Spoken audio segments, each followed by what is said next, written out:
Mike, you've created a new film utilizing new technology. Could you tell us a little about that? It's a feature film, but it's shot on DV cam, 4 of them, in fact, at the same time. And the film, I suppose, technically, what's unusual about it is there's no editing in the film, so it's a complete, uninterrupted take, times 4. And the screen is then split up into a quadrant. And the story, and all 4 screens deal with the same story, but from different points of view, not only physically but also in terms of the characters. The film was improvised, so it's what they screened the film today. What people saw was in fact literally what was shot in one afternoon in a 93-minute take in Los Angeles on 4 cameras. It's called timecode because we used, obviously, timecode to synchronize the playback of all 4 screens.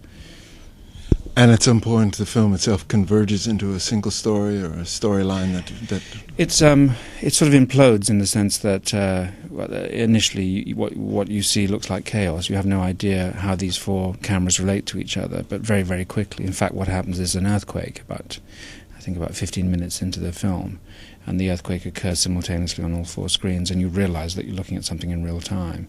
And then each actor, for example, they all improvised, but they all had a mobile phone. So the actors are constantly ringing each other from one screen to another. So your eye quickly informs you that we're watching the same story. And in a way, I compare it to like a French farce. It's like a fado farce where people are constantly occupying different parts of the stage, as it would be. And always doing asides. Yeah, exactly. I understand that. Yeah, it's a nice idea. And you can use things like, for example, the mobile phones give you a lot of plot information. Not only literally what they say, but when they're lying, you can see immediately that they're lying because the camera reveals the classic one of, the man phoning his wife and saying, "Darling, I'll be home later, I'm working at the office." But if on camera you see that he's actually not at the office, he's with his mistress. You can, if you like, enjoy the farce humor of it. Now, when you made this film, you did it all on digital. Did you also do all the post-production on digital? And have you then rendered it to film to put it out? Well, the post-production, of course, is very limited because there's no editing. That's one of the joys of my life with this film, is that I didn't have to go into an editing room other than to color correct all 4 screens.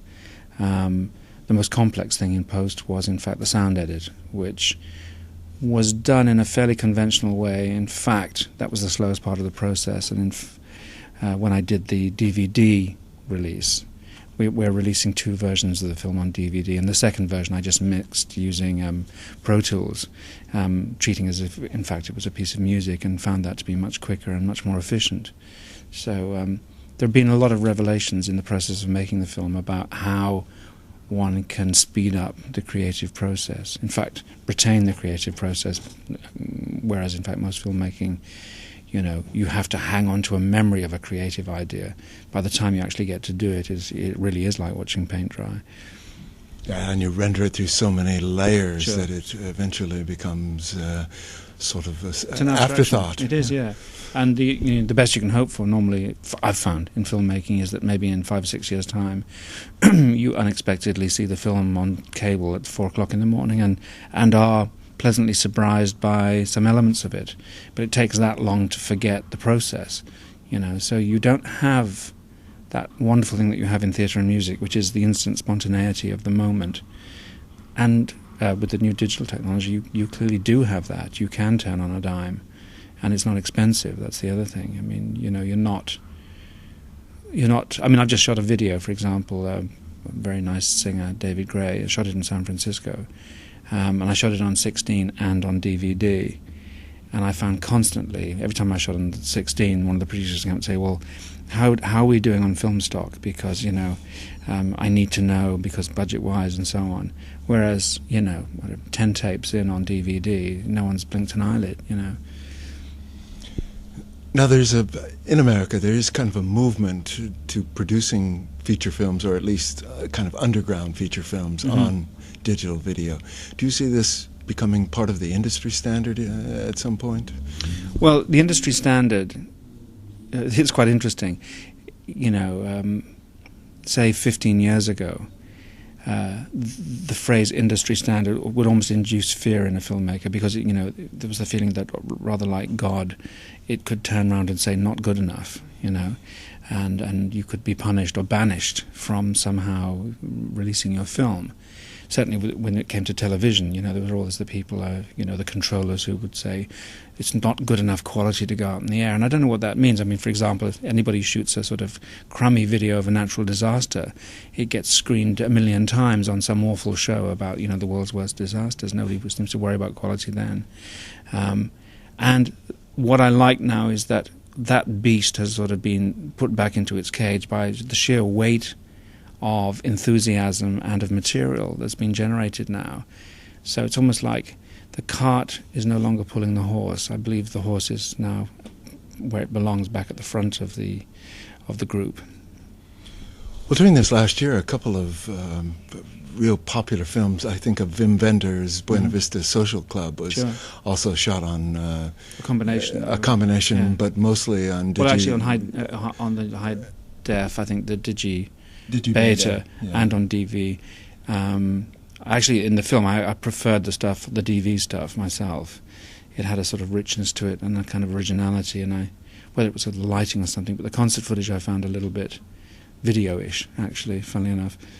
But anyway, I interrupted, I'm sorry. No, but so do you see a lot of directors experimenting in this medium now? I mean, just saying, hey, we're going to go out and see what we can do in that area? I think film is so beset by fashion and by peer pressure. I think in the short term, yes, I mean, all kinds of producers will flirt with the idea. Studios like Sony have flirted with the idea. But it's a flirt. I mean, they are definitely married to the big lady, known as, 35 mil, because from a capitalistic point of view, they have such a heavy investment in the hardware. And they're not about to junk it all, which is what it really boils down to. I mean, just look at the distribution system. I mean, the technology exists to project very fine, high-quality images now. I've seen the tests. I've seen them. They're great. We have got that man on the moon. The question is, do we want to bring anybody else there? And I think the answer at the moment is no, because, I think the distributors would just rebel right now. And I think the same if you go through all the post-production houses. Now, there is such a weighted interest in retaining the old that this flirting will take place. But I think more seriously, completely independently of that industry, a counter-industry has emerged and will just blossom, which is younger filmmakers who are not encumbered by that investment. People setting up their own little production companies will just buy, what is relatively very cheap equipment.